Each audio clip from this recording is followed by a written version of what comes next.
Search report that banks charge is registered. यहाँ पे जो इम्पोर्टेंट एक कॉन्सेप्ट है कि वो सर्च रिपोर्ट क्या चीज है। सर्च रिपोर्ट बेसिकली एक वो डॉक्यूमेंट या एक पूरी आप कह लें कि रिकॉर्ड है कि किस बैंक ने कब चार्ज रजिस्टर करवाया है। मैंने आपको बताया था कि जब भी ये डॉक्यूमेंटेशन पूरी होती है, कस्टमर सारी डॉक्यूमेंट जिसमें एमओडीटीटी शामिल है या उसके अलावा एग्रीमेंट ऑफ फाइनेंसिंग शामिल है, वो सारी डॉक्यूमेंट्स जो है वो एसईसीपी को दिए जाते हैं, रजिस्ट्रार ऑफ कंपनीज को दिए जाते हैं, सो दैट उसके ऊपर चार्ज रजिस्टर करवाया जा सके। अब हर बैंक एक अपने स्पेसिफिक टाइम के ऊपर चार्ज रजिस्टर करवा रहा है। लेट से एचबीएल यकम जनवरी 2021 को करवाता है, मिजान यकम फरवरी को करवा रहा है, बैंक अल्फला यकम मार्च को करवा रहा है, अस्करी यकम मई को करवा रहा है। सो हर एक अपने अपनी फाइनेंसिंग के मुताबिक अपनी अपनी डॉक्यूमेंटेशन के मुताबिक वो चार्ज रजिस्टर करवाता है। सो अब अगर आपका बैंक या लेट से एक छठे नंबर पे, सातवें नंबर पे जून के करीब कोई एक बैंक फाइनेंसिंग कर रहा है और वो चार्ज रजिस्टर करवाना चाह रहा है, तो उसको नहीं पता कि उससे पहले कितने चार्जेस इस कंपनी के इस प्रॉपर्टी के अगेंस्ट रजिस्टर हो चुके हैं। कस्टमर से पूछा जा सकता है लेकिन कस्टमर के ऊपर रिलाय नहीं किया जा सकता। जो भी बोरोवर है, जो भी पैसे लेने आया है, जो भी फाइनेंसिंग लेने आया है, वो आपको जो भी बताएगा उसको सुना जा सकता है, बट उसका एविडेंस नहीं है कि कस्टमर जो आपको कह रहा है वो ठीक कह रहा है।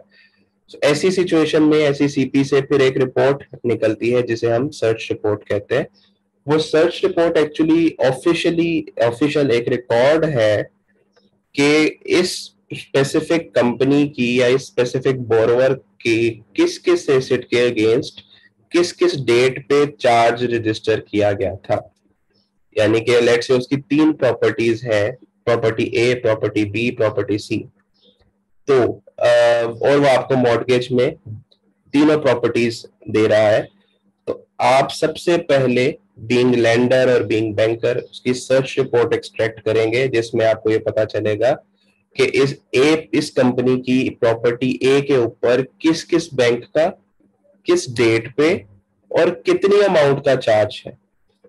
प्लस वैल्यूएशन रिपोर्ट हमने कल पढ़ी थी, एक साइड पे आपके पास उस प्रॉपर्टी की वैल्यूएशन रिपोर्ट आएगी जो कस्टमर से कहा जाएगा कि अरेंज करके दे, और दूसरी साइड पे आपके पास एक सर्च रिपोर्ट मौजूद है जिसपे आप देख रहे हैं कि इस प्रॉपर्टी के ऊपर इस बैंक का इतना चार्ज रजिस्टर हो चुका है। सो उसको टैली किया जाएगा। लेट से कंपनी की प्रॉपर्टी की वैल्यू है 1 बिलियन, और जब आप सर्च रिपोर्ट निकालते हैं, एसईसीपी से लेते हैं, तो उस प्रॉपर्टी जिसकी मार्केट वैल्यू 1 बिलियन है, आप उसके ऊपर चार्जेस कैलकुलेट करते हैं कि बैंक अल्फला ने स्टेट पे करवाया था लेट से 200 मिलियन का, सो 200 मिलियन का चार्ज हो गया, बाकी बच गया 800 मिलियन जो कुशन मौजूद है। फिर किसी और बैंक का 300 मिलियन का चार्ज है, सो कुशन मौजूद है 500 मिलियन का। किसी और बैंक का फिर 300 मिलियन का है, सो 200 मिलियन का कुशन मौजूद है। और कस्टमर आप फर्दर चले, किसी और बैंक का मजीद 150 मिलियन का चार्ज है, सो 1 बिलियन की प्रॉपर्टी के अगेंस्ट तकरीबन 950 मिलियन ऑलरेडी चार्ज के अगेंस्ट लगा हुआ है। तो ऐसी सूरत में अगर वो आपको सिर्फ प्रॉपर्टी ए ऑफर कर रहा है और आपसे 200 मिलियन की फाइनेंसिंग ले रहा है, तो बजाहिर तो वो प्रॉपर्टी 1 बिलियन की है, लेकिन जब एक्चुअल में देखा जाएगा तो उस प्रॉपर्टी में कुशन सिर्फ 50 मिलियन का बचता है, क्योंकि बाकी 950 मिलियन तो ऑलरेडी किसी को सिक्योरिटी के तौर पे दिया जा चुका है। ऐसी सूरत में आपको वो फाइनेंसिंग नहीं करनी चाहिए या कोई मजीद प्रॉपर्टी, कोई मजीद एसेट एज अ सिक्योरिटी लेनी चाहिए। सो फिर आप उसमें प्रॉपर्टी बी डिमांड करेंगे या प्रॉपर्टी सी डिमांड करेंगे, उसके भी इसी तरह चार्जेस देखेंगे कि क्या क्या उसमें कुशन मौजूद है, ठीक है, एंड सो ऑन। सो इस तरह ये सारा पूरा प्रोसेस जो है वो चलेगा। सो सर्च रिपोर्ट क्या है? Search report is actually record, an official record which is kept by SECP, that whenever a lender or a bank creates a charge on property of the borrower, तो उसका जैसे आपको, जब लेट से आप एक बैंकर हैं और आपने एक कस्टमर का चार्ज रजिस्टर करवाया, तो आपको एक सर्टिफिकेट ऑफ रजिस्ट्रेशन जो पिछली साइड में देखा वो आपको दिया गया एसईसीपी की तरफ से as a proof, as an evidence कि आपका चार्ज रजिस्टर हो गया। जैसे ही वो चार्ज रजिस्टर होता है, वो एसईसीपी अपने अलहदा से रिकॉर्ड में भी मेंटेन करता है, और वही रिकॉर्ड स्टेप बाय स्टेप, पहले 1 नंबर 2 3 4 5 एक तरतीब से मौजूद होता है। वो उसी रिकॉर्ड को जब हम एक इकट्ठी शेप में निकाल लेते हैं तो उसको हम कहते हैं सर्च रिपोर्ट। अली आपने क्वेश्चन पूछा है, इज इट समथिंग लाइक ईसीआईबी? ईसीआईबी थोड़ी डिफरेंट चीज है। पर्पस आप कह लें कि सेम ही है। पर्पस ये है कि आप वेरीफाई करें कि कस्टमर जो कह रहा है और जो ऑफिशियल रिकॉर्ड है क्या वो सेम है कि नहीं। ईसीआईबी जो है वो हम देखते हैं कस्टमर के फाइनेंशियल या बोरोवर्स रिकॉर्ड को, मतलब उसने कितनी फंड बेस्ड फैसिलिटी ली हुई है, कितनी नॉन फंड बेस्ड ली हुई है, कितनी आउटस्टैंडिंग है, कितने में वो डिफॉल्ट कर चुका है और कितना डिफॉल्ट कर चुका है, 30 डेज, 60 डेज, 90 डेज, 180 डेज। जब हम सर्च रिपोर्ट की बात करते हैं तो ये उसकी फाइनेंसिंग से रिलेटेड नहीं है बल्कि उसकी प्रॉपर्टी और चार्ज से रिलेटेड है। ठीक है, सो ईसीआईबी में हमें पता चल रहा है उसकी फाइनेंशियल, सॉरी उसकी फंडिंग पोजीशन, क्या आउटस्टैंडिंग कितनी है, और क्या वो लिटिगेशन में तो नहीं है, क्या वो डिफॉल्ट तो नहीं कर रहा, क्या वो ओवरड्यू तो नहीं है, और वो निकलती है स्टेट बैंक ऑफ पाकिस्तान से या एसपीपी से। ऑन द अदर साइड जब हम बात करते हैं सर्च रिपोर्ट की तो ये एक डिफरेंट इदारा है, that is SCCP, security and exchange commission of Pakistan. और इसका पर्पज उसकी फंडिंग या फाइनेंसिंग नहीं है, क्योंकि आपको ये नहीं पता चल रहा होता कि उसने कितनी फाइनेंसिंग ली हुई है किस बैंक से, बल्कि इसमें सिर्फ ये आ रहा होता है कि उस प्रॉपर्टी की डिटेल्स क्या है। लेट से प्रॉपर्टी नंबर ए की जो मिजान बैंक ने 11 मई को 200 मिलियन का चार्ज रजिस्टर करवाया, और उसकी फर्दर डिटेल्स आ रही होंगी कि वो कौन सा चार्ज है, वो फर्स्ट चार्ज है, वो सेकंड चार्ज है, वो थर्ड चार्ज है, वो पारी पासू चार्ज है या वो ज्वाइंट पारी पासू चार्ज है। वो सारी डिटेल्स उस सर्च रिपोर्ट के अंदर मौजूद होंगी।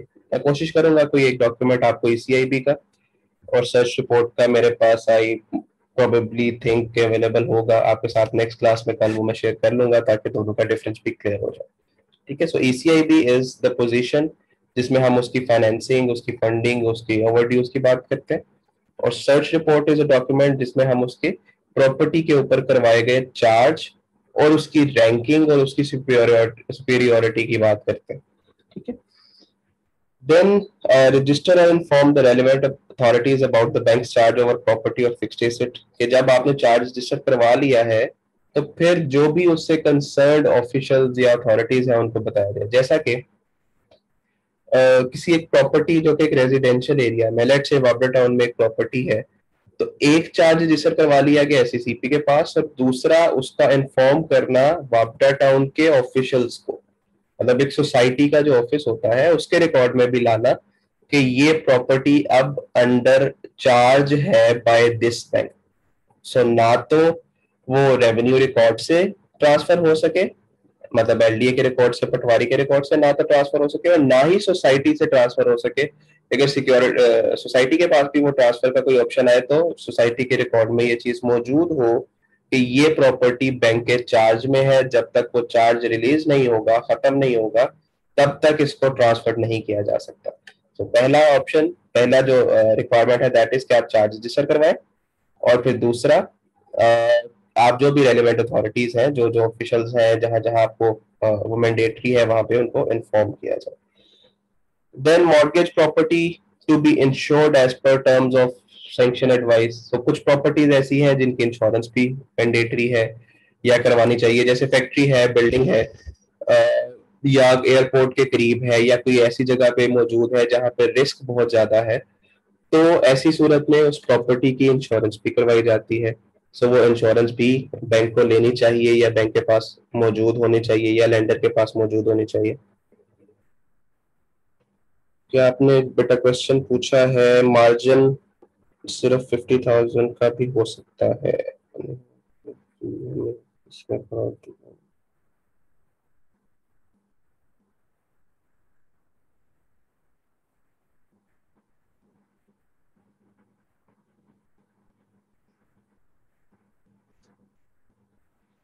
नहीं, मार्जिन की बेटा कोई स्पेसिफिक रूल नहीं है। जितना ज्यादा मार्जिन आप रखेंगे उतना ज्यादा बैंक सिक्योर होगा, जितना कम मार्जिन रखेंगे ऑब्वियसली रिस्क ज्यादा मौजूद होगा। अब ये इतनी ओपन गेम नहीं है कि आप कस्टमर को कहेंगे कि आपने अगर 1 बिलियन की फाइनेंसिंग लेनी है तो हमें 2 बिलियन की प्रॉपर्टी दे। वो आपके पास आएगा ही नहीं, वो किसी दूसरे बैंक से जाके ले लेगा। सो कहने में तो ये चीज बहुत अच्छी है कि हमें ज्यादा मार्जिन दे, हमें 30% का मार्जिन दे, 25% का मार्जिन दे, या इस तरह से ऑन। लेकिन जब हम बात करते हैं एक कंपेटिटिव एनवायरनमेंट की और फिर कॉरपोरेट कस्टमर की, लेट्स से पैकेजेस है, नेस्ले है, यूनिलीवर है, या बाटा है, या सर्विस सेल्स है, इनसे जब आप ज्यादा नेगोशिएशन करते हैं तो ये कहते हैं ठीक है आपने नहीं लोन देना, आप मत दे, हम किसी दूसरे के पास चले जाते हैं। हाँ, लोन ऐसे कंपनीज जो बेचारी मुश्किल में है, जिनको कोई फंडिंग नहीं दे रहा, उनसे आप जो मर्जी बातें मनवा लो। लेकिन जो कॉर्पोरेट कस्टमर्स होते हैं नॉर्मली, वो इतने आसानी से आपकी बात नहीं मानते। सो इसलिए मार्जिन को, जो मिनिमम मार्जिन मेंटेन करना है, वो स्टेट बैंक के जो प्रूडेंशियल रेगुलेशंस हैं, जिसके कुछ इंपॉर्टेंट प्रूडेंशियल रेगुलेशंस देखेंगे कि कितना मार्जिन किसमें, जैसे शेयर्स की सूरत में 25% है, हाइपोथिकेशन की सूरत में मौजूद है। प्रॉपर्टी के बारे में मार्जिन की कोई स्पेसिफिक डिटेल्स नहीं है कि इतने परसेंट मार्जिन होना जरूरी है। हाँ, अगर वो मार्जिन ज्यादा है तो आप सिक्योर है, वो मार्जिन कम होता चला जाएगा तो ऑब्वियसली एक प्रॉपर्टी की वैल्यू अगर गिर गई, अगर कम हो गई, तो वो मार्जिन पहले ही कम था, वो प्रॉपर्टी मजीद श्रिंक हो गई, तो ऐसी सूरत में लॉस होने के चांसेस हैं। But it will vary from one company to another company. ऐसी भी कंपनीज मौजूद हैं जिसकी आप 1 to 1 मार्जिन पे भी खेल रहे हैं। हाँ, स्टेट बैंक ने जो कहा है वो मार्जिन पूरा जरूर होना चाहिए, लेकिन उसके अलावा आप कोई एडिशनल मार्जिन कंपनी से रिक्वायर नहीं करते। इसकी मैं आपको एक प्रैक्टिकल एग्जांपल अभी बताता हूँ इसके बाद, इस बात के बाद। और कुछ ऐसी कंपनीज भी है जिसमें 50% मार्जिन भी है। ठीक है, सो ये वेरी करता है कंपनी की सिचुएशन पे, उसकी प्रोफाइल पे, उसकी मैनेजमेंट पे, और आपके कस्टमर के ऊपर। पैकेजेस लिमिटेड का आपने नाम सुना होगा। पैकेजेस लिमिटेड ने अप्रोक्सीमेटली 12 और 13 में एक नई कंपनी बनाई थी, बुल्ले शाह पेपर पैकेजिंग के नाम से। I was in that bank and I was handling the packages limited account at that time. जब उन्होंने बुल्ले शाह अलहदा से बनाई, तो बेसिकली दुनिया की सेकंड मोस्ट प्रॉफिटेबल या बड़ी फर्म थी स्टोरा एंसो के नाम से, जिसने बुल्ले शाह के साथ ज्वाइंट वेंचर किया कि पाकिस्तान के अंदर ये पूरी पेपर पैकेजिंग की एक हम मिल लगाते हैं। सो पैकेजेस ने अपना जो पेपर पैकेजिंग का काम था वो सेपरेट कर दिया और बुल्ले शाह को दे दिया। अब बुल्ले शाह और स्टोरा एंसो के दरमियान एक ज्वाइंट वेंचर हुआ कि ये सारा काम जो है हम सेपरेटली करेंगे। अब पहले क्योंकि एक पैकेजेस लिमिटेड जब बैंक ने फाइनेंसिंग की थी तो सिर्फ पैकेजेस लिमिटेड था, और पैकेजेस लिमिटेड की ही प्रॉपर्टी हमने सिक्योरिटी के तौर पे, मॉर्गेज के तौर पे ली हुई थी। जब ये अलहदा हुआ या जब पैकेजेस ने अपना एक पूरा प्लांट या शिफ्ट कर दिया बुल्ले शाह के नाम पे, तो ऑब्वियसली पैकेजेस की प्रॉपर्टी डिवाइड हो गई। कुछ प्रॉपर्टी पैकेजेस के पास आ गई और कुछ प्रॉपर्टी बुल्ले शाह के पास चली गई। ये उनकी वर्किंग थी, लेकिन वो ऑफिशियली तब तक नहीं जा सकती थी जब तक के बैंक एनओसी ना दे, क्योंकि लोन तो एडजस्ट नहीं हुआ ना। सो जब तक लोन एडजस्ट ना होता, बैंक उस प्रॉपर्टी के अगेंस्ट एनओसी ना देता, उस चार्ज को खत्म ना करता, तब तक वो प्रॉपर्टी ऑफिशियली बुल्ले शाह के नाम पे ट्रांसफर नहीं हो सकती थी, क्योंकि उसका एससीसीपी में चार्ज रजिस्टर मौजूद था।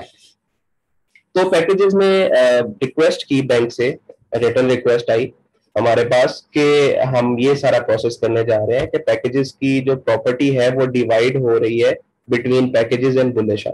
सो आपके बैंक ने क्योंकि उस प्रॉपर्टी पे चार्ज रजिस्टर करवाया हुआ है, सो आप इस चार्ज को रिलीज करें, और उसके बाद हम जब वो सेपरेट कर लेंगे। मेरी आवाज बेटा क्लियर आ रही है आप तक?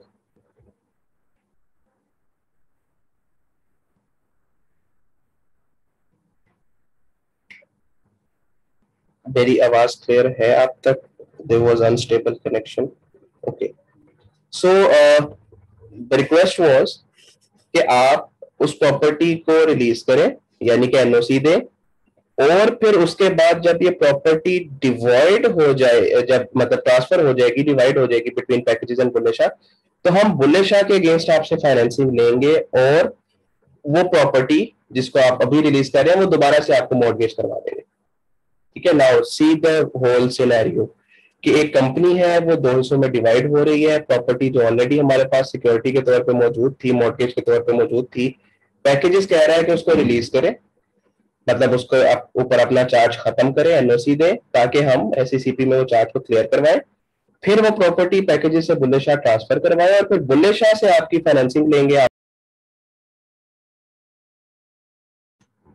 जी sorry, this there was some डिस्कनेक्टिविटी।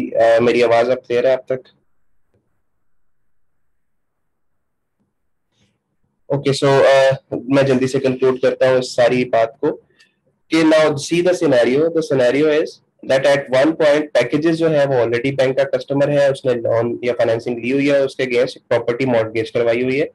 अब वो रिक्वेस्ट ये कर रहे हैं कि आप उस प्रॉपर्टी को रिलीज करें ताकि वो प्रॉपर्टी हम एससीसीपी से उसका चार्ज खत्म करवाएं, फिर वो ट्रांसफर करे बुल्ले शाह के नाम पे प्रॉपर्टी, और फिर बुल्ले शाह से दोबारा फाइनेंसिंग लेके तो वही प्रॉपर्टी बैंक को मॉर्गेज करवा दी जाएगी। इट वाज अ ट्रांजैक्शन जिसमें बैंक के ऊपर रिस्क मौजूद था कि बैंक ने क्योंकि फाइनेंसिंग की हुई है, वो अगर प्रॉपर्टी को रिलीज कर देंगे तो ऐसी सूरत में वो प्रॉपर्टी हो सकता है दोबारा हमारे पास मॉर्गेज के लिए ना आए, नंबर वन।